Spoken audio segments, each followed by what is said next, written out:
We've all been in a funk before, and sometimes it can just hit us out of nowhere. We have no idea why we're feeling that blah feeling. It's just there. And to some extent, we can deal with it. We can just let it run its course because we're not always going to be feeling happy 100% of the time. It's part of life to sometimes have those low moments. But what happens when those funks become so persistent and happen so frequently that they start to become a part of our personality, where we wonder if we're just depressed or crazy or hormonal even? That's when it's time to pause and realize that our body is sending us a very important and specific message about our health.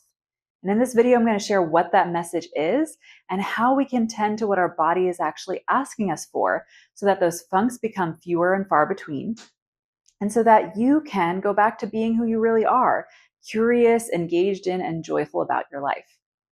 I'm Karina, and welcome to my channel where we discuss practical ways to elevate our wellness from a mind, body, soul perspective. The specific message that your body is trying to send you when you're in a funk, when you're in that negative mood where everything just seems gray and bleak, is that your detox pathways are overloaded. I remember the first time that I experienced this on a very extreme level. It was during grad school when Saturday nights would often be devoted to a lot of drinking, a lot of partying. And the morning after one of these nights, I would always wake up feeling super depressed. I would have thoughts like, does anyone truly care about me? Is there anything to live for? And these thoughts really scared me because they're not the thoughts that I would have on a typical day. I was not a self-described depressed person, but I didn't quite make the connection between these depressive thoughts and the drinking. Because when I talked to other people, nobody else seemed to experience what I was experiencing. But then I talked to one friend and she said, oh yeah, I get that too. It's what I call the hangover blues. And I thought that was the perfect moniker. The hangover blues. When your body, your liver specifically, is saying, F you just dumped a ton of toxins on me and I can't clean it up fast enough. So I'm going to make you feel terrible. And this toxin overload response is not just limited to alcohol. It's anything that our body perceives as a threat to its ability to function. And the toxin threshold is going to be different for each person. That's why my friend and I were experiencing the hangover blues, but that didn't necessarily happen to the people around us. Or maybe they just weren't aware of their body's response to what they were doing. Who knows?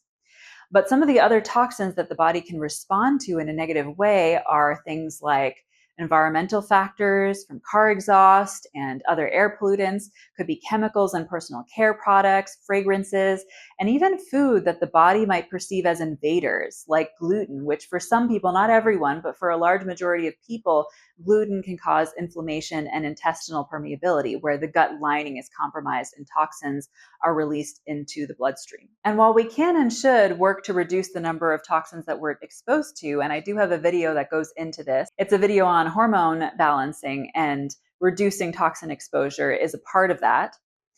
To some degree, living in modern society, we are going to be exposed to a certain level of toxins. It's not something that we can necessarily avoid. We can't live in a bubble. And so the best thing that we can do when our body is overloaded with toxins and it's sending us these signals is to support and open our detox pathways. And there are a few ways of doing this. The best way to consciously detox is to sweat. So try turning your AC off the next time you do a workout in your home. Or better yet, take your workout outside in the sun so that you're also getting in your vitamin D while you're detoxing. You can also go to a sauna to sweat. You can go to a standard sauna, where I would recommend 20 minutes max in a sitting. If you're going to an infrared sauna, you can push it to a little bit longer than that because it's heating the body from the inside. So you can start slow and then maybe work your way up to 45 minutes or so in a session, which is what I do currently. And then there's also a lot of fitness centers and studios that actually have infrared panels in the studio so that you can sweat a little extra when you're working out. So I will go to a hot yoga class that actually has infrared panels in it. So I'm getting in my yoga practice, I'm sweating from that, but I'm also sweating from the infrared. And then when you're doing this, it's really important to ensure that you are replenishing the nutrients that are being lost when you're sweating a lot, specifically sodium and iodine. So make sure you're putting a couple of dashes of sea salt in your water. Also make sure you're getting adequate salt in your diet throughout the day, around 1¼ teaspoons or so at least.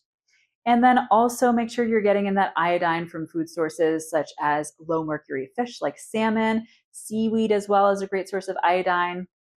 And then those other electrolytes as well. Potassium, good sources of potassium are avocados, squash, bananas, and then also make sure you're getting in that magnesium from coconut water, spring water, oysters, organ meats.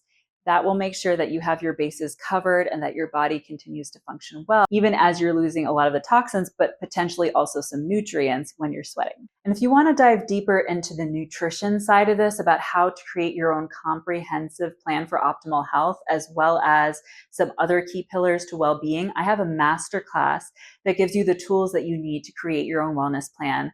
I'll leave a link to that in the description box as well as in the comments. And then in addition to consistently sweating at least every other day, if not every day, you also want to make sure that you are excreting regularly, that you are eliminating. I can't tell you how many times I have met people where they're in a funky mood, but they're really just constipated. So drinking a glass of water in the morning is going to help facilitate a bowel movement earlier in the day, which is always better. And also moderate aerobic exercise, not something like a HIIT training where you're going 100%, but something a little less intense where you're still getting the heart pumping. That's going to promote gastric emptying, stomach emptying, which is also going to help digestion along. So you're getting a twofer in there. You are sweating when you're doing this moderate aerobic workout, and you are also helping to promote digestion.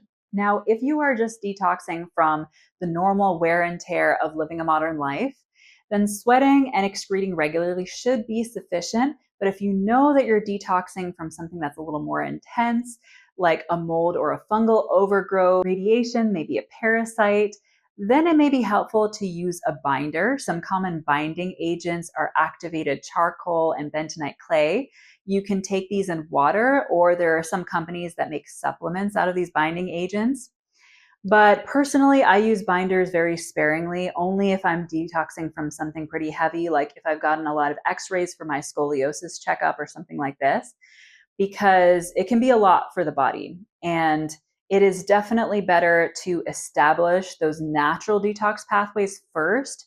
Make sure that you're sweating regularly and excreting every day before you start to introduce the binders. And another way that your body detoxes that is beyond your conscious control most of the time is crying. I have a YouTube short where I go into why you don't have to judge yourself when you're crying and it seems like it's out of your control, because it's just your body's way of detoxing.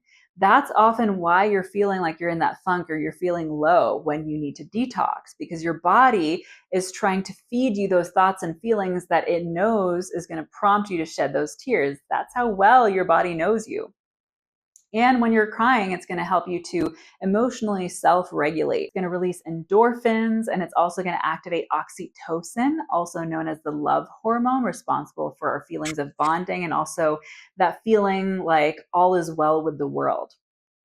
So while typically you can't consciously make yourself cry, you might want to watch a movie or something like that that prompts you to cry, and that's how you can stimulate this detox pathway. So the invitation is to commit to facilitating these natural detox pathways of the body on a regular basis, sweating and encouraging regular bowel movements, and then see if that changes the intensity and the frequency of your funky moods.